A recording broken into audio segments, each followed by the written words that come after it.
أعوذ بالله من الشيطان الرجيم. بسم الله الرحمن الرحيم.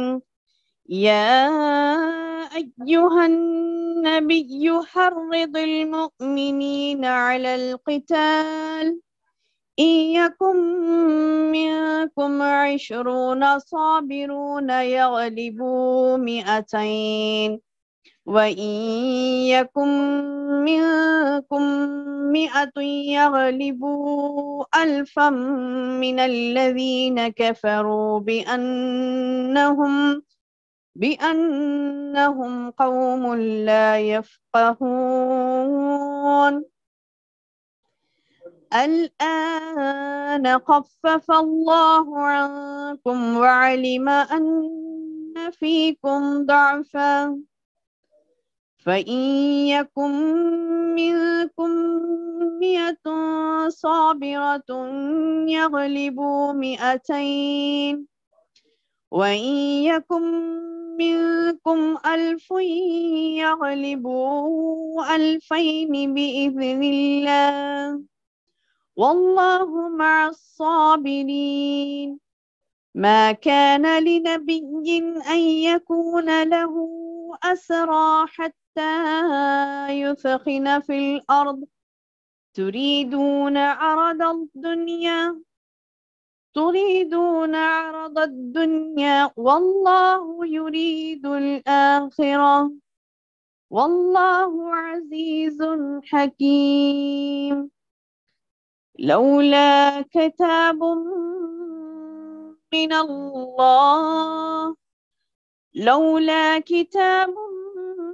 من الله سبق لمسكم فيما أخذتم عذاب عظيم.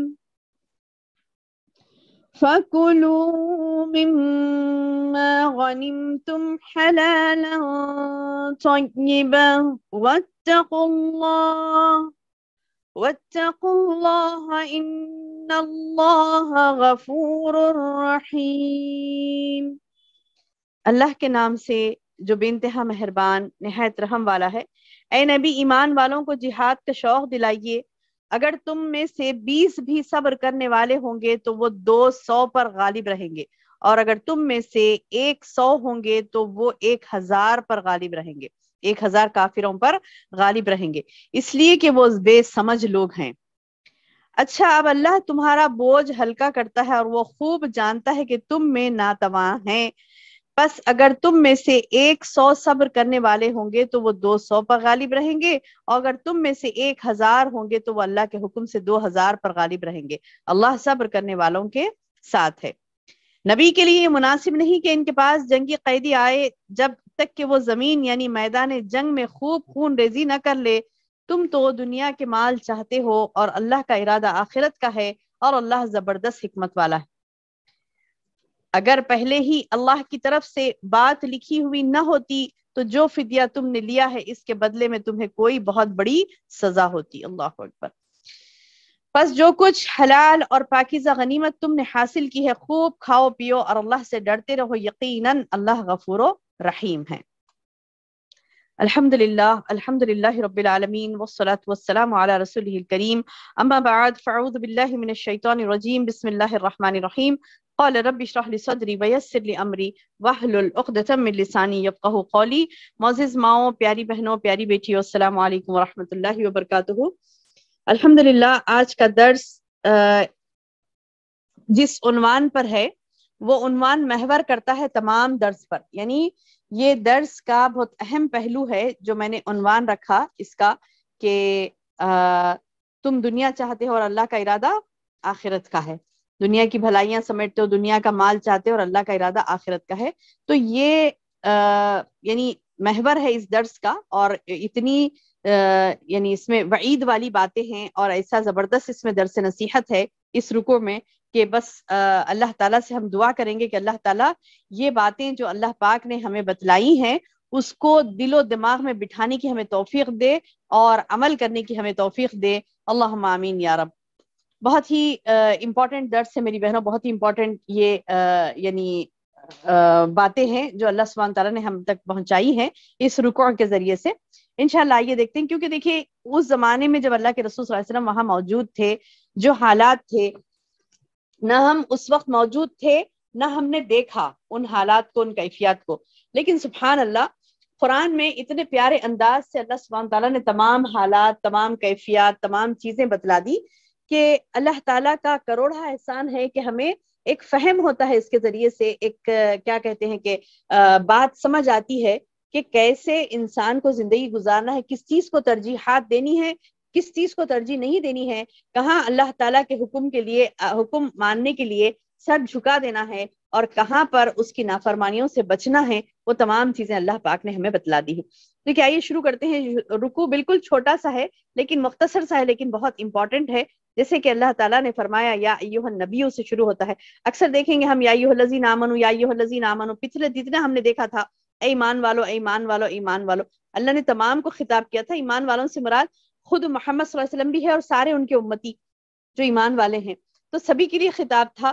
لیکن یہاں پر خاص نبی سے خطاب کر کے اللہ سبحانہ تعالیٰ ایک یعنی حکم دیتے ہیں، وہ یہ ہے کہ تم حرض المومنین، حرض یعنی تم تیار کرو، تم یعنی شوق دلاؤ، شوق دلاؤ، تیار کرو المؤمنین، مومنوں کو. کس چیز کے اوپر؟ علی القتال، جنگ کے اوپر، جنگ کے اوپر، یعنی اللہ تعالیٰ کی راہ میں لڑنے کے لیے ان کو تیار کرو. اب دیکھیے میری بہنوں کیسے ماحول تھا وہاں پر، بہت سخت ترین مظالم ڈھائے گئے تھے مسلمانوں پر، اور وہ مظالم کے ساتھ ساتھ اب حال یہ تھا کہ مظالم تو ڈھائے اور کیا کرنے لگے وہ لوگ کہ لشکر جرار لے کر نکلے تھے، بڑا لشکر لے کر نکلے تھے نا کہ مسلمانوں کو مار ڈالیں گے. تو اللہ تعالیٰ بتائے کہ اب یہ حالات میں مسلمانوں پر جہاد فرض ہو گیا. تو اب وہ فرض ہو گیا تو اب کیا کرنا ہے کہ بندوں کو ابھارنا ہے اللہ کی راہ میں جہاد کرنے کے لیے.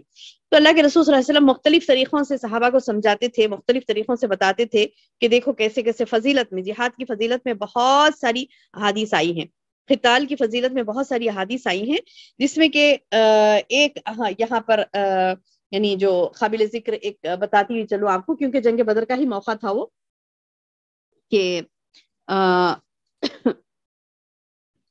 میدان جنگ میں جیسے بدر کے موقع پر ہی تو بہت ساری یعنی باتیں ہوئی تھی بدر کے موقع کی، جو واقعات ہیں اس وقت کے، بہت ہی طویل وہ معرکہ تھا، اور بہت ہی اس کے تعلق سے بہت یعنی سیرت میں جب آپ نے کئی ہماری طالبات نے پڑھا ہے تجلیات نبوت میں تمام تفصیلات اس کی، تو سبحان اللہ بہت سارے واقعات ہمیں اس میں ملتے ہیں.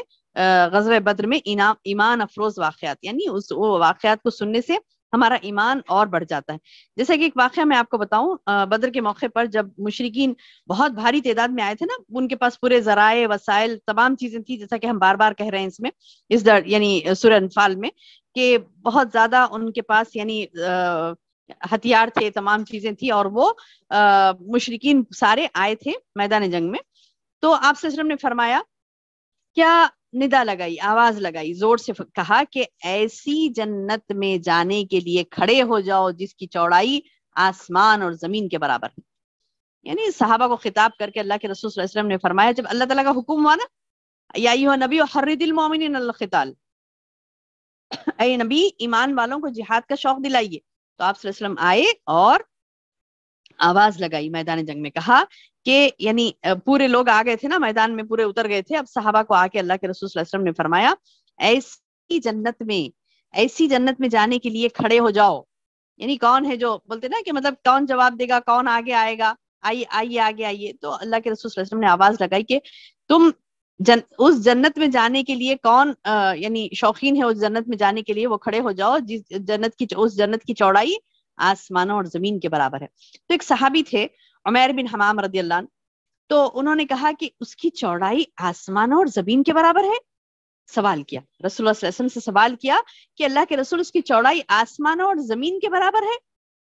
تو آپ صلی اللہ علیہ وسلم نے فرمایا، جب آپ رسول اللہ صلی اللہ علیہ وسلم نے کہا نا ہاں آسمانوں اور زمین کے برابر اس کی چوڑائی، اتنی بڑی جنت ہے، تو اس پر انہوں نے بخ بخ کہا. یعنی دیکھیے ہمارے ہاں ہوتا نا کہ مطلب واو کہتے، کوئی کہتے اللہ اکبر، ارے باہ ہش، یعنی جو اب آواز نکالتا ہے نا بندہ ایک تعجب کے ساتھ، کیا باہ اتنا بڑا، تو یعنی خوشی کا اظہار کیا.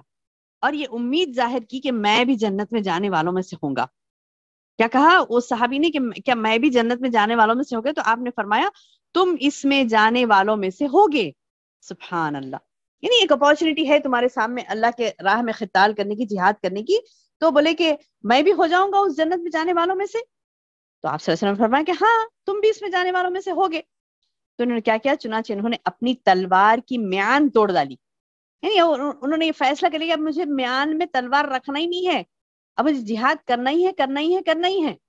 میں جب تک زندہ رہوں مجھے جہاد کرنا ہی ہے، میان میں تلوار ڈالنی نہیں. میان کسے کہتے ہیں؟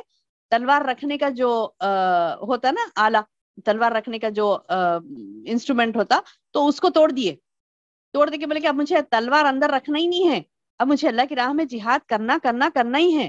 تو کیا کیا؟ میان توڑ ڈالی اور چند کھجوریں ان کے پاس تھی. اب ان کے پاس کیا تھا؟ انہوں اٹھے، تلوار میان تھی اور کھجور تھے، تو میان میں رکھی ہوئی تھی تلوار، وہ میان میں سے نکال کے میان کو توڑ دیے اور کھجوریں جو ان کے پاس رکھی تھی جلدی جلدی کھانے لگے کہ جلدی فنش کروں اور جاؤں اللہ کی راہ میں جہاد کرنے کے لیے. اب جیسے ہی کھانے لگے تو بولے کہ ابھی کھانے کی اتنی دیر بھی میں رکنا نہیں چاہتا، اور بازو رکھ دیے کھجور وہاں کسی کو بھی کھانے کے لیے بازو رکھ دیے. کیا بولے کہ جلد ہی میں اپنے پاس سے کھجوریں نکال کر کھانے لگے، لیکن پھر جلد ہی اپنے پاس سے تمام کھجوریں بازو پھینک دی. کہا کہ کوئی بھی کھا لو، یہ مجھے ان کے کھانے تک میں زندہ رہا تو یہ تو طویل زندگی ہو گئی. اللہ اکبر. صحیح مسلم کی حدیث ہے کہ بولے کہ وہ کھاتے کھاتے کھجور بھی آدھے کھائے اور آدھے کھجور رکھ دیے اور پھر آگے بڑھے اور اس قدر بہادری کے ساتھ لڑے کہ لڑتے لڑتے اللہ کی راہ میں شہید ہو گئے. تو ایسے یعنی صحابی تھے، صحابی ایسے رہتے تھے نا. اور ایک بھی ہے نا کہ مطلب ایک صحابی جب ان سے کہا گیا کہ تم جنت ملے گی کون ہے لڑ، تو وہ صحابی اٹھے، ابو دجانہ ان کا نام تھا.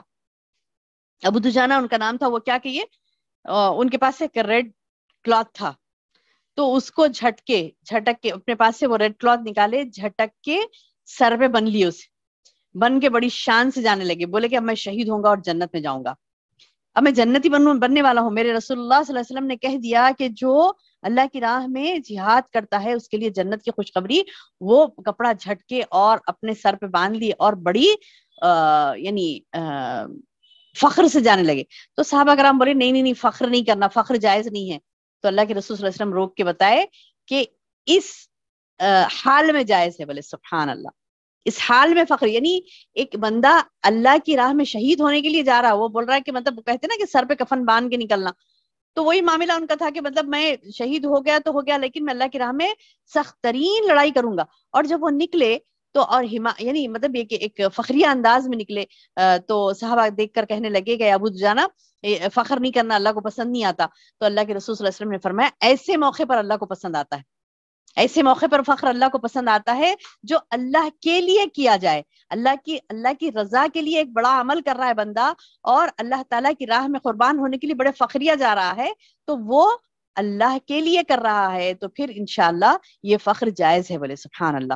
تو ایسے کئی واقعات ہیں جہاں پر اللہ کے رسول صلی اللہ علیہ وسلم نے صحابہ کو ترغیب دلائی تھی کہ کیسے آپ جنگ میں جانا ہے، قتال میں جانے سے کیا فائدہ ہوگا، کیسے اور ایک حدیث یہ فرمائی گئی کہ شہید کے جسم سے خون زمین پہ ٹپکتا بھی نہیں، ابھی خون گرتا بھی نہیں.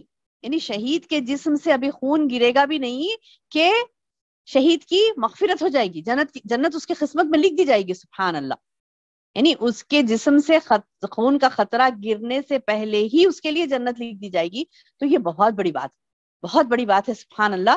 یعنی اللہ کے رسول صلی اللہ علیہ وسلم نے الگ الگ طریقوں سے کئی بشارتیں دی تھیں. تو یہ بشارتیں سن کر صحابہ کرام الحمدللہ بے دریغ اللہ کی راہ میں لڑتے اور شہید ہوتے، اور بعض زندہ رہتے بعض شہید ہوتے. تو جو شہید ہوا ان کے لیے جنت، جو زندہ رہا اس کے لیے بہت بلند درجات والے اعمال اس کے لیے لکھ دیے جاتے ہیں. تو بہرحال اللہ کے رسول صلی اللہ علیہ وسلم کو جب اللہ تعالیٰ نے کہا کہ حرد، تم شوق دلاؤ، حرد المؤمنین یا ایھا النبی وحرد المؤمنین، اے نبی تم شوق دلاؤ مومنوں کو علی القتال، قتال پر. تو اللہ کے رسول صلی اللہ علیہ وسلم نے مختلف انداز سے ان کو قتال کے اوپر شوق دلایا. ان یکم منکم 20، اچھا یہ بھی بولو کہ اگر تو وہ اگر یعنی ان میں سے وَإِن يَكُم مِّنكُمْ 20، اگر ان میں سے 20 ہوں گے، یعنی اگر کم ہے، اگر تم میں سے 20 بھی ہے صبر کرنے والے، 20 ہے، 20 ہی ہے. تو بولے کہ یغلبونا، تو یغلبو تم غالب ہو جاؤ گے. عشرون صابرون، اور وہ کیسے؟ صبر کرنے والے، اللہ کی راہ میں جہاد کرنے والے، صبر کرنے والے. یغلبو میاتین، تو تم 200 پر غالب رہیں گے. وَإِن يَكُن مِّنكُم مِّائَةٌ، اور اگر تم میں سے 100 ہیں تو یغلبوا الفا من الذین کفروا، 100 ہیں تو پھر 1000 کافروں پر وہ غالب آ جائیں گے. من الذین کفروا بأنہم قوم لا یفقہون، کیوں غالب آئیں گے؟ اب لوگ بولیں گے کہ ارے بھائی وہ تو آگے والے بہت زیادہ ہیں، بہت زیادہ ہیں، تو ہم کیسے غالب آئیں گے؟ تو اللہ کے رسول اللہ تعالیٰ نے فرمایا اس لیے غالب آئیں گے بأنہم قوم لا یفقہون، تم ایسی قوم سے جہاد کر رہے ہو، بے وقوف قوم ہے، وہ عقل نہیں رکھتی. دیکھیے جو مشرک ہوتا نا، اللہ نے کہا المشرکون هم الجاہلون، مشرک ہی جاہل ہے. اور آپ دیکھیے یہ بات کئی مرتبہ مشرک ثابت کرتے ہیں. جو شرک کرنے والا ہوتا سب میں بڑا اس کا یعنی جہالت، اور سب میں بڑی اس کی نادانی، سب میں بڑی اس کی بے وقوفی، لا یفقہون بولے نا اللہ تعالیٰ کہ وہ سمجھ نہیں رکھتے. سب میں بڑی ناسمجھی اس کی یہ ہے کہ وہ کسی درخت کی عبادت کر لے رہا ہے، جبکہ وہ درخت ہے، اس کو عبادت کیوں کرے؟ درخت کی عبادت کر لے رہا ہے. کوئی آگ کی عبادت کر رہا ہے، کوئی پتوں کی عبادت کر رہا ہے، کوئی یعنی پتھروں کی عبادت کر رہا ہے، کوئی سورج کی عبادت کر رہا ہے، کوئی اسٹیچوز کی عبادت کر رہا ہے. تو اللہ سبحانہ تعالیٰ بتا رہے ہیں کہ یہ قوم عقل نہیں رکھتی. ایسی قوم جو خبروں کی عبادت کر رہی ہے، ایسی قوم جو مورتیوں کی عبادت کر رہی ہے، ایسی قوم جو الگ الگ قسم سے، یعنی ہزارہا، میں تو کچھ چند گنوائی ہوں، ہزارہا ہے نا، ہزارہا معبودان باطلہ انہوں نے گڑھ رکھے. تو اتنے سارے، اچھا کوئی تو کیا کرتا، ایک 70 معبودوں کی عبادت کرتا، 60 کی کرتا، 40 کی کرتا، 50 کی، کوئی 10 کی، 30 کی، یعنی ایک کے پاس اتنے سارے معبودان باطلہ. تو اللہ تعالیٰ بتا رہے ہیں کہ ایک معبود برحق کو چھوڑ کر یہ اتنے لوگوں پر کے پاس جاتے ہیں، یہ عقل نہیں رکھتے، یہ عقل سے سوچتے نہیں کہ یہ تمام چیزیں بنانے والا، کوئی پتھر بنانے والا اللہ تعالیٰ ہے، پتے درخت بنانے والا اللہ سبحانہ تعالیٰ ہے، مورتیاں جو مطلب پتھر سے مورتیاں تراشی جاتی ہیں، انسان کو بنانے، جو تراش رہا ہے اس کو بنانے والا بھی اللہ تعالیٰ ہے، اور جو پتھر ہے وہ بھی اللہ نے بنائے، جو اوزار جس سے اس تراش رہا ہے وہ بھی اللہ نے بنائے. اللہ نے دیا نا لوہا، اللہ نے دیا پتھر، اللہ نے ہر چیز دی، اللہ نے درخت دیا، اللہ نے سورج بنایا، اللہ نے چاند بنایا. یعنی یہ تمام چیزیں اللہ سبحانہ تعالیٰ نے جو تخلیق کی ہے، حتیٰ کہ بعض انبیاء کی بھی عبادت کرتے ہیں، تو اللہ تعالیٰ بتا رہے کہ انبیاء کو پیدا کرنے والا بھی میں ہوں. یعنی جو خالق جو ہے اس کی عبادت چھوڑ کے مخلوق کی عبادت کے پیچھے پڑا ہوا تو بے وقوف ہے نا. اچھا اس کی اس حرکت پر اللہ تعالیٰ نے اس کو وعیدیں بھی بتلائی کہ جو اللہ کی عبادت نہیں کرتا اس کے لیے جہنم ہے.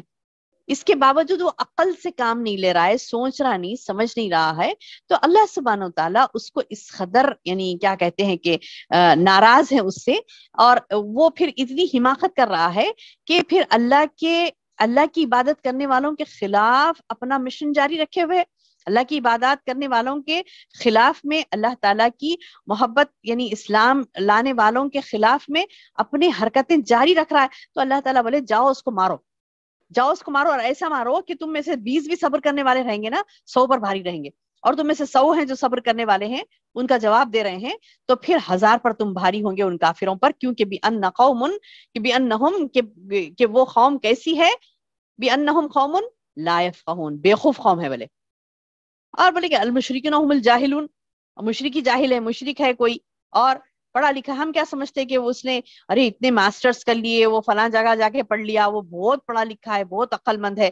نہیں، اللہ تعالیٰ بتا رہی کہ مشرک جاہل ہے، مشرک عقل والا نہیں ہے، تو حقیقتاً وہ عقل والا نہیں ہے. چاہے کہ وہ تھوڑا بہت ہم کو نظر آتی ہوں گی اس کی عقل، کہہ رہے نہیں اس نے فلاں کر لیا، انہیں فلاں کر لیا، نہیں، اس کے بدلے میں جب آپ ایمان والوں کو دیکھتے ہیں تو ایمان والے ہی عقل و فہم والے ہوتے ہیں، ایمان والے ہی فراست والے ہوتے ہیں، دور کی سوچتے ہیں.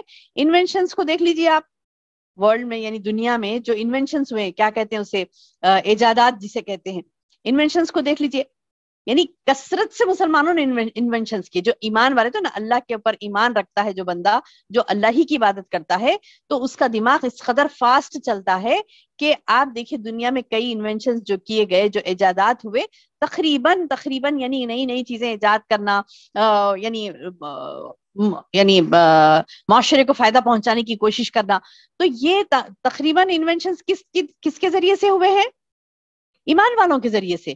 تو اس کا مطلب کیا ہے کہ یعنی فہم جو ہوتا ہے، جو انسان کو دماغ ہوتا ہے، دماغ کی تیزی کس سے ہوتی؟ ایمان کی وجہ سے. تو ایک بہت بڑا ٹپ ملا نا ہم کو یہاں پر. اللہ کہہ رہا ہے کہ الذین کفروا بانہم قوم لا یفقہون، جو کفر والے ہوتے ہیں عقل والے نہیں ہوتے. تو اس کا مطلب کیا ہوتا ہے؟ جو جتنا ایمان والا ہوتا ہے اس کا دماغ اتنا شارپ ہوگا. یاد رکھیے. ملی خوشخبری سب کو الحمدللہ. کیا خوشخبری ملی؟ کیا خوشخبری ملی بہنوں آپ لوگوں کو؟ ایمان جتنا بڑھائیں گی دماغ اتنا فاسٹ ہوگا. اس کے بعد آپ کو ہم کو کوئی نہیں کہے گا بیوقوف عورت، ہے نا. عورتیں اکثر کم عقل ہوتی ہیں، عورتیں ایسی ہوتی ہیں، لیکن سبحان اللہ اما عائشہ رضی اللہ عنہا بھی عورت تھی، لیکن ان کا ایمان کا درجہ اتنا بلند تھا کہ اتنی فقیہہ تھی، یعنی ایسے فقی مسائل وہ کہتی تھی. سووں صحابہ آ کے اللہ کے رسول صلی اللہ علیہ وسلم کے متعلق احادیث کو جو تشریح کرنی ہوتی تھی، اما عائشہ رضی اللہ عنہا سے تشریح کرتے، اس کے یعنی ایکسپلینیشن اما عائشہ رضی اللہ عنہا سے لیتے، اور وہ بہتر طور پر سمجھاتی تھی آپ.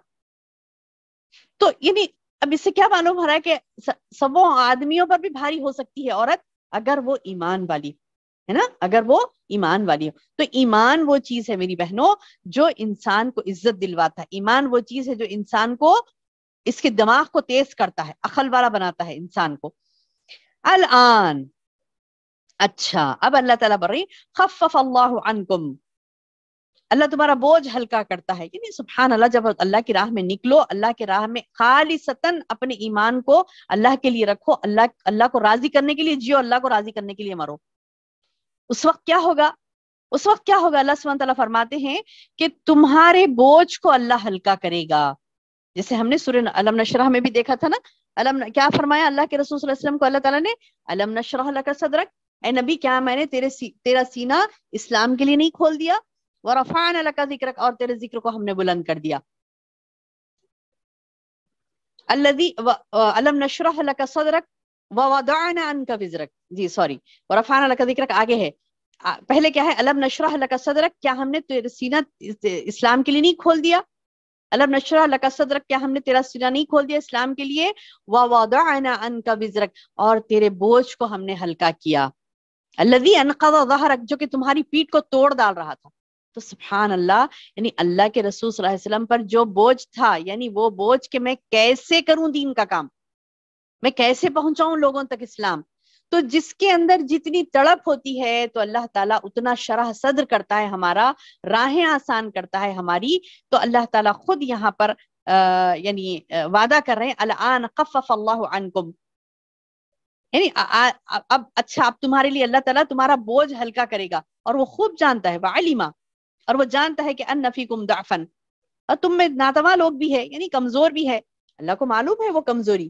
ایسا ہوا تھا نا مریم علیہ السلام کی والدہ نے کیا مانگی تھی؟ نظر مانگی تھی نا کہ اللہ میرے ہاں اولاد ہوگی تو میں کیا کروں گی؟ اللہ تیری راہ میں دے دوں گی. اللہ میں میری اولاد جو بھی دے گا تو مجھے، میں اس کو اللہ کی راہ میں دے دوں گی. اب وہ پریگنینسی پوری کمپلیٹ ہو گئی، جب بیٹی ہوئی تو بولنے لگی کہ اللہ یہ تو بیٹی ہے، بیٹا نہیں ہے، اور بیٹی بیٹے جیسے تو نہیں ہوتی. تو اللہ تعالیٰ نے کہا کہ میں خوب جانتا ہوں کہ وہ بیٹی ہے، یعنی اللہ کو معلوم ہے. سبحان اللہ. تو اللہ نے کیا کیا؟ بیٹی سے کام لے لیا، ہے نا، بیٹی سے. اور کیسے کام لیا؟ مریم علیہ السلام سے. سبحان اللہ. بولے تم نیت کر لی نا اللہ کی راہ میں دوں گی، میں دے دو. بیٹی بیٹا ایک جیسا نہیں ہوتا مجھے پتا ہے، لیکن تم نے نیت کر لی تھی نا بیٹی کو دیں گے، دے دو بیٹی کو اللہ کی راہ میں. اور دیکھیے سبحان اللہ، وہ بیٹی انبیاء کی والدہ ہوئی. نہ صرف ایک عیسیٰ علیہ السلام کی والدہ، بلکہ ان کے نسلوں سے انبیاء نکلے، نسلوں سے نکلے نا انبیاء، بیٹا پوترے یعنی آگے آگے آگے جا کے نسلوں میں انبیاء نکلے. سبحان اللہ. اور ایسی پاکیزہ کہ ان کا نام قرآن میں آ گیا، ان کے نام سے ایک سورہ آ گیا. تو سبحان اللہ، مریم علیہ السلام کو یعنی اللہ تعالیٰ نے بہت سراہا، بہت سراہا. تو میری بہن، چاہے عورت ہو یا مرد، چاہے عورت ہو یا مرد، اللہ سبحانہ و تعالیٰ آسانی پیدا کرے گا. انسان جب دین کا کام کرنا چاہتا ہے، اللہ کی راہ میں کچھ کرنا چاہتا ہے، اپنے ایمان کو مضبوط کرنا چاہتا ہے اور عمل کرنا چاہتا ہے، آپ جو بھی چاہتی ہیں، اپنے ایمان کو مضبوط کرنا چاہتی ہیں، اس ایمان کے ذریعے سے اعمال صالحہ کثرت سے کرنا چاہتی ہیں، تو جتنی آپ کی چاہت ہوگی اللہ سبحانہ تعالیٰ اتنا آپ کی مدد کرے گا. جیسے اللہ تعالیٰ نے یہاں کہا نا کہ تم 20 ہوگے، یعنی 20 بھی ہوگے تو یغلب 200، تم 100 پر بھاری ہوگے، اگر تم 100 ہوگے تو بھی 1000 پر بھاری ہوگے. اور یہ بولے کہ اللہ تعالیٰ ہی ہے جو تم کو کیا کرے گا، بوجھ تمہارا ہلکا کرے گا. اور فَإِن يَكُن مِّنكُم مِّائَةٌ، یعنی تم میں سے کوئی 100 صبر کرے، پس اگر تم میں سے 100 صبر کرنے والے ہوں تو وہ 200 پر غالب رہیں گے. یعنی آپ ایسے نہیں کہ مطلب غلبہ نہیں آئے گا، بلکہ تم کم تعداد میں بھی رہو گے تو تم سے بڑھ کے تعداد میں اللہ تعالیٰ ان کو یعنی غالب کر دے گا تم کو. تم سے کتنے بھی بڑھ کے تعداد میں آگے والے رہنے دو، یعنی تمہارا جتنا بھی ٹف کمپٹیشن رہنے دو، اللہ تمہاری مدد کرے گا. وَإِن يَكُن مِّنكُمْ أَلْفٌ، اگر تم 1000 ہو تو یغلبوا ألفین، 2000 پر غالب ہوں گے باذن اللہ. یعنی اللہ کے حکم سے کچھ بھی ہو سکتا ہے.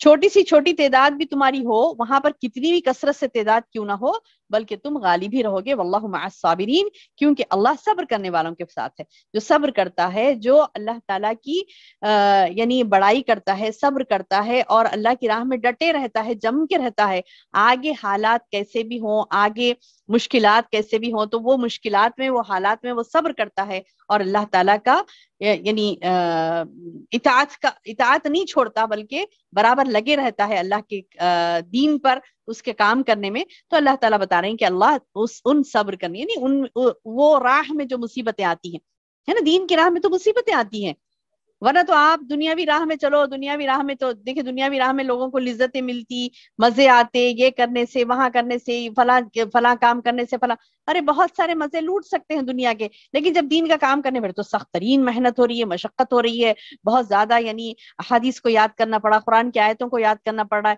اور اپنے نفس کو مارنا پڑ رہا ہے، نیند کو قربان کرنا پڑ رہا ہے، آرام کو قربان کرنا پڑ رہا ہے. تو سبحان اللہ، اس کے لیے جو صبر کرتا ہے بندہ دین کی راہ میں. دیکھیے صبر 2 قسم کا ہوتا، ایک وہ ہوتا تو دنیا کے لیے صبر ہوتا.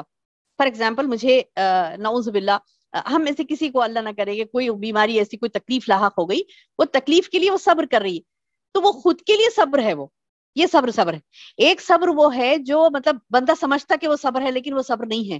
جیسے کہ مجبوری کا نام صبر، آپ کو صبر کرو یا نہیں کرو، مجبوری ہے آپ کی، آپ کو مطلب کرنا ہی کرنا ہے، تو وہ نہیں بول سکتی کہ نہیں میں تو صبر کر رہی ہوں. نہیں، آپ کرو یا نہیں کرو، دوسرا چارہ ہی نہیں ہے آپ کے لیے، یعنی آپ صبر کریں گی یا نہ کریں گی، کوئی چارہ ہی نہیں ہے آپ کے لیے. تو وہ مجبوری والا صبر نہیں ہے. صبر وہ ہے جو کہ انسان کچھ کر سکتا ہے. جیسے کسی کوئی بیماری لاحق ہو گئی، اب وہ کئی سنا ہوگا نا آپ نے کہ پیٹ کے درد کی شدت تھی تو انہوں نے کیا کیا، خودکشی کر لی. حلال حرام کی تمیز نہیں کرتا بندہ، تو اس کے اوپر نہیں، مطلب بندی یہ بولی کہ اپنے زبان سے کچھ بھی الفاظ اللہ کی شکایت کے نہیں نکالی اور صبر کری، تو یہ صبر ہے. اور یہ صبر چھوٹا ہے، خود کے لیے، خود کے نفس کے لیے صبر کر رہی ہے، تو صبر چھوٹا ہے. اب صبر میں لاسٹ میں بتاؤں آپ کو بڑا صبر کون سا ہے، بڑا صبر کون سا ہے اور بہترین صبر کون سا ہے، اپریشیٹ کرے جانے والا صبر کون سا ہے، بتاؤں آپ کو بہترین پوائنٹ. سبحان اللہ، اللہ تعالیٰ جس کو صبر، وہ صبر کہتے ہیں، اولو العزم لوگ اس کو وہ صبر کرتے، اولو العزم یعنی بڑے بڑے ارادے رکھنے والے وہ صبر کو کرتے ہیں. اور وہ صبر کرنے والوں کے ساتھ اللہ سبحانہ وتعالیٰ مع الصابرین، واللہ مع الصابرین، یہ جو ہے نا اللہ صبر کرنے والوں کے ساتھ ہے. یہ والا وہ مجبوری والا صبر نہیں ہے، مجبوری والا صبر نہیں کہ کچھ بھی نہیں کر سکتے لہٰذا صبر کرو، تو وہ تو آپ کرو یا نہ کرو، کرنا ہی ہے آپ کو. صبر کرے نہیں کرے بھی تو کوئی چارہ نہیں ہے، کرے بھی تو کوئی چارہ نہیں ہے، صبر ہی صبر ہے وہاں پہ. ایک ہے کہ آپ کچھ دوسری کام کر سکتے تھے، فار ایگزامپل یہ جو اولو العزم والا بڑا والا صبر ہے نا، وہ صبر ہے میری بہنوں اللہ کی راہ میں صبر. اولو العزم والا بڑا صبر جو ہے، جو بہترین صبر جس کو اللہ نے کہا ان اللہ مع الصابرین، ایسے صبر کرنے والوں کے ساتھ اللہ تعالیٰ ہے. واللہ مع الصابرین یہاں پر کہا اللہ نے، کئی جگہ قرآن میں الگ الگ طریقوں سے آیا ہے کہ اللہ تعالیٰ محبت کرتا ہے صبر کرنے والوں پر، اللہ تعالیٰ صبر کرنے والوں کے ساتھ ہے. تو یہ جو اللہ نے کہا کہ میں ساتھ ہوں ان لوگوں کے جو صبر کرتے ہیں، تو وہ صبر کون سا ہے، دوبارہ کہہ رہی ہوں اور سے سنیے، وہ صبر ہے اللہ کی راہ میں کیا جانے والا صبر، اللہ کی راہ میں. اب دیکھیے یہ فار ایگزامپل یہ کوئی صبح سے تھکی ہوئی ہے، یہ ٹائم ملا تھا 3 سے 4 تک میں تھوڑا سا آرام کر لوں، اچھی نیند ایک لے کر اٹھ جاؤں، بہت فریش محسوس ہوگا، ہے نا، فریش محسوس ہوگا، میں یہ نیند لے کر اٹھ جاؤں. آپ نے کیا کیا، نہیں مجھے نیند سے زیادہ عزیز اللہ کی بات مجھے سننی ہے، سمجھنی ہے، اس پر عمل کرنا ہے، تو نیند کو ہم نے قربان کر دیا، نیند کو ہم نے قربان کر دیا. اچھا کچھ اور مزہ بھی کر سکتے تھے، کوئی فلاں جگہ جانا تھا، شاپنگ کرنا تھا، ڈھیر سارے یہ باتیں کرتے بیٹھنا تھا، آتی نا لذت، ہنسی مذاق کرتے بیٹھنا تھا، کئی چیزیں ہو سکتی تھی اس کے علاوہ.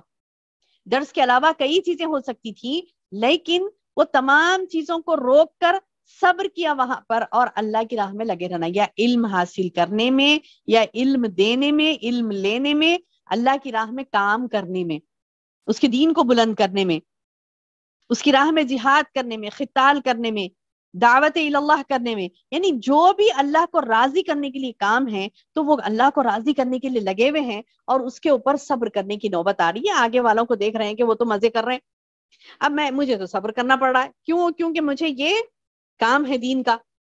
تو سبحان اللہ، اللہ تعالیٰ بتا رہے ہیں کہ یہ صبر کرنے والوں کے ساتھ اللہ ہے، واللہ مع الصابرین، اللہ صبر کرنے والوں کے ساتھ ہے۔ اب ہوتا نا جہاد میں جب بندہ جا رہا ہے، جہاد میں اللہ کی راہ میں جہاد کرنے کے لیے بندہ جا رہا ہے، اب اس کو یہ کہا جا رہا ہے کہ اب تم جو اللہ کی راہ میں جہاد کرنے جا رہے ہو، منافقین کہتے تھے نا، ارے تمہارے چھوٹے چھوٹے بچے ہیں، تم پریشان ہو جاؤ گے، فلاں ہوگا تمہارے ساتھ، تمہارے بعد بچوں کا کیا ہوگا، تمہارا کاروبار کون سنبھالیں گے۔ تو وہ ایک ہوتا تھا نا کہ مطلب ارے میرے بعد کیا ہوگا، میرے بچوں کا تو سبحان اللہ اس چیز پر صبر کرنا، اس چیز پر صبر کرنا کہ چاہے کچھ بھی ہو جاؤ، میرا اللہ ساتھ ہے میرے، یعنی پھر ساتھ دے گا وہ اللہ سبحانہ تعالیٰ۔ میری بیوی، میرے بچے، ہر ایک کا بدرجہ اولا، یعنی میرے سے بہت اچھا کون ہے؟ رزاق، اللہ کی ذات ہے سبحان اللہ۔ یعنی میں تو ان کو جو بھی مطلب پال سکتا ہوں، جو ان کو یعنی دیکھ رکھ کر سکتا ہوں، جو بھی کر سکتا ہوں اپنے بیوی اور بچوں کی، تو اس سے بہتر تو اللہ تعالیٰ یہ کہہ رہا ہے کہ میں تمہارے ساتھ ہوں، تم لڑو اللہ کی راہ میں، اگر تم شہید بھی ہو گئے میں کافی ہو جاؤں گا تمہارے لیے، تمہاری بچوں کے لیے، تمہاری بیوی، سب کے لیے اللہ تعالیٰ انتظام کرے گا۔ ہوتا بھی ویسی تھا نا، ہوتا بھی ویسی تھا۔ اگر کوئی اللہ کی راہ میں جہاد میں شہید ہو جاتا تو اللہ کے رسول صلی اللہ علیہ وسلم کیا کرتے تھے، اس کے یعنی ان کے بیوہ کو، یتیم بچوں کو پوری کفالت کی ذمہ داری اللہ کے رسول صلی اللہ علیہ وسلم لے لیتے تھے، اور اگر وہ بیوہ اگر جوان ہوتی تو پھر اس کا نکاح کرنے کا انتظام بھی کرتے تھے، یعنی مختلف قسم سے، یعنی ہر طریقے سے ہیلپ کرتے تھے وہ شہداء کے فیملیز کی۔ تو بہرحال اللہ تعالیٰ بتائے کہ تم بے فکر رہو، اللہ صبر کرنے والوں کے ساتھ ہے۔ ما کان لنبی ان یکون لہ اسرا، اب یہاں پر ہے، دیکھیے اب یہاں پر بہت زبردست آیت ہے، اللہ اکبر، یعنی اللہ اکبر اللہ اکبر۔ دیکھیے اس آیت میں یعنی اس کا شان نزول یہ ہے، یہ آیت تو پہلے میں ترجمہ پڑھ دوں اس کا، کیا ہے کہ نبی کے لیے مناسب نہیں ہے کہ ان کے پاس جنگی قیدی آئے جب تک کہ وہ زمین یعنی میدان جنگ میں خوب خون ریزی نہ کر لے۔ تم تو دنیا کے مال چاہتے ہو، اللہ کا ارادہ آخرت کا ہے، اور اللہ زبردست حکمت والا ہے۔ اس آیت کا شان نزول کیا ہے میری بہنوں؟ جنگ بدر میں کیا ہوا تھا، 70 کافر مارے گئے تھے اور 70 قید ہو گئے تھے، باقی کے بھاگ گئے، ہے نا، 70 مارے گئے تھے کافر اور 70 قیدی بنا لیے گئے تھے۔ چونکہ یہ معرکہ جو تھا، جنگ بدر جو تھی، اسلام اور کفار کی کیسی جنگ تھی؟ یہ فیصلہ کن جنگ تھی۔ پچھلے میں نے بتایا نا بار بار آپ کو کہ یہ جنگ کو کیا کہا گیا، اس جنگ کے دن کو یوم الفرقان کہا گیا، حق و باطل میں تمیز کرنے والا دن بنا دیا گیا اس کو۔ تو یہ زبردست معرکہ ہوا، 70 ان کے کافروں کے مارے گئے تھے، اور 70 لوگ مارے گئے تھے، 70 لوگ قیدی بن کے آئے تھے۔ اب یہ قیدیوں کے بارے میں کیا طرز عمل اختیار کرنا چاہیے؟ اب یوزلی تو یہ ہوتا نا، قیدی آئے تو فدیہ لے لو، ان کو چھوڑ دو، کیونکہ اکثر جنگوں میں تو یہ ہوتا نا کہ قید ہو کے آئے تو ان کو یا تو فدیہ لے کے چھوڑ دیتے ہیں، یا پھر ان کو غلام بنا کے رکھ لیتے ہیں، کچھ بھی ایسا کرتے نا، غلام بنا کے رکھ لیتے یا پھر فدیہ لے کے چھوڑ دیتے۔ لیکن یہاں پر کیا تھا، یہ جنگ کچھ اور جنگ تھی، اس میں حق اور باطل کا یعنی حق و باطل کو فرق کرنے والا معرکہ تھا، یہ زبردست معرکہ تھا۔ تو اب ان کے بابت احکام پوری طرح واضح نہیں تھے کہ کیا کرنا ہے، اب یہ قیدیوں کو کیا کرنا ہے، اب یہ جو آئے ہیں جنگ بدر کے قیدی، اس کو کیا کرنا ہے۔ تو بڑا بہترین واقعہ یہاں پر نبی صلی اللہ علیہ وسلم نے ان 70 قیدیوں کے بارے میں مشورہ کیا۔ دیکھیے اللہ تعالیٰ چاہے تو خود بخود مطلب پہلے آیت نازل کر دیتے تھے، لیکن یہاں پر دیکھتے ہیں کیا مشورہ کیا جاتا ہے، صحابہ کرام کیا مشورہ دیں گے، اللہ کے رسول صلی اللہ علیہ وسلم کیا سوچتے ہیں۔ دیکھیے ابھی کیا ہوا، مشورہ دیا گیا، مشورہ پوچھا گیا، اللہ کے رسول صلی اللہ علیہ وسلم مشورہ کرنے لگے کہ کیا کریں، کیا کیا جائے۔ 70 قیدیوں کے بارے میں مشورہ کیا کہ کیا کیا جائے، ان کو قتل کر دیا جائے یا فدیہ لے کر چھوڑ دیا جائے۔ اب دونوں بھی گنجائش تھی نا، یعنی مطلب یہ کہ اگر قتل کر دیں تو بھی جائز ہے، کیونکہ انہوں نے اللہ اور اس کے رسول ڈائریکٹ اسلام کے خلاف حملہ کیا تھا نا، تو ان کو قتل کرنا تو جائز تھا، اور پھر فدیہ لے کے چھوڑنا ٹھیک ہے، یہ بھی جائز ہے، کیونکہ مدینے میں بہت زیادہ تنگی تھی، ساز و سامان کی ان کے پاس کمی تھی، اور بہت زیادہ یعنی کھانے پینے کا بھی ان کے پاس یعنی کیا کہتے ہیں کہ تجارت وغیرہ سب چھوڑ چھاڑ کے آئے تھے نا ہجرت کر کے مکے سے، تو اب ان کے پاس سے بھاری بھاری فدیے لے لیں گے تو یہاں پر تھوڑا سا یعنی اکنامیکل کنڈیشن ٹھیک ہو سکتی تھی نا مدینے والوں کی، تو دو چیزوں کی بھی گنجائش تھی، یا تو قتل کر دینا یا تو فدیہ لے لینا، اس لیے دونوں ہی باتیں پر غور کر رہے تھے صحابہ کرام۔ لیکن بعض دفعہ کیا ہوتا ہے کہ کچھ اور چیز ہوتی ہے، جیسے مطلب اللہ تعالیٰ کی طرف سے یعنی کچھ اور حکم آتا ہے، کچھ اور حکم آتا ہے، اور دیکھیے اللہ تعالیٰ کیسے حکم اپنا نازل کرتا ہے، یہاں پر ایک باریک سا نقطہ ہے، غور کریں کہ دیکھیے ہوا یہ کہ ابو بکر صدیق رضی اللہ عنہ بھی اس چیز پر راضی ہو گئے فدیہ لے کے چھوڑ دیں گے، اور اللہ کے رسول صلی اللہ علیہ وسلم بھی اس بات پر راضی ہو گئے فدیہ لے کے چھوڑ دیں گے، مشورے چل رہے تھے نا، لیکن حضرت عمر رضی اللہ عنہ نے کیا مشورہ دیا کہ کفر کی قوت و شوکت توڑنے کے لیے ضروری ہے کہ ان قیدیوں کو قتل کر دیا جائے، یعنی یہ بولے کہ انہوں کو چھوڑیں گے، فدیہ دے دے کے چھوڑ دیں گے تو انہیں اور شیر بن جاتے، اب پیسہ دے کے چھٹ کے اور شیر بن جاتے، لہٰذا ان کو فدیہ دینا نہیں، ان کو چھوڑنا نہیں، ڈائریکٹ ان کو قتل کر دو، قتل ہی کر دو، یعنی مطلب یہ کہ یہ گنجائش ہی مت رکھو کہ ارے ہم کمزور ہیں لہٰذا ہمیں پیسے چاہیے، ہمیں دولت چاہیے، ہمیں مال چاہیے، کیونکہ مفلسی ہو رہی ہے مدینے میں، ہے نا، مطلب یہ کہ اللہ کے رسول صلی اللہ علیہ وسلم صحابہ آگے کہتے تھے اللہ کے رسول کب تک ہم کھجوریں کھائیں، کھاتے کھاتے ہمارے پیٹ میں انگار پڑ رہی ہے گرمی سے، صرف کھجوریں کچھ کھانے کی دوسری چیز نہیں ہے، تو بولتے تھے کہ ہمارے پیٹ میں انگار پڑ رہی ہے کھجوریں کھاتے کھاتے، ہم کب تک ایسے صبر کریں، تو مالی حالات بہت زیادہ نازک تھی، اس کے باوجود عمر رضی اللہ عنہ کہتے ہیں کہ کیسے بھی حالات رہو ہم سنبھال لیں گے، لیکن یہ کفار سے فدیہ ہمیں نہیں لینا ہے، انہیں مار ڈالو، انہیں قتل کر ڈالو، تو اللہ کے رسول صلی اللہ علیہ وسلم خاموش ہو گئے، یعنی عمر رضی اللہ عنہ کے مشورے کو نہیں مانا، جبکہ عمر رضی اللہ عنہ کیا کہا، کفر کی قوت اور شوکت کو توڑنے کے لیے ان کو ضروری ہے کہ ان قیدیوں کو قتل کر دیا جائے، کیونکہ کفر اور کافروں کے سرغنے ہیں، یہ آزاد ہو کر پھر اسلام اور مسلمانوں کے خلاف سازشیں کریں گے، تو یہ بات سن کر اللہ کے رسول صلی اللہ علیہ وسلم خاموش ہو گئے، جبکہ ابو بکر سے رضی اللہ عنہ نے کیا بتلایا تھا کہ فدیہ لے کر انہیں چھوڑ دیں گے اور اس مال سے آئندہ جنگ کے لیے تیاری کریں گے، تو نبی صلی اللہ علیہ وسلم یہ بات کو پسند فرما لیے تھے،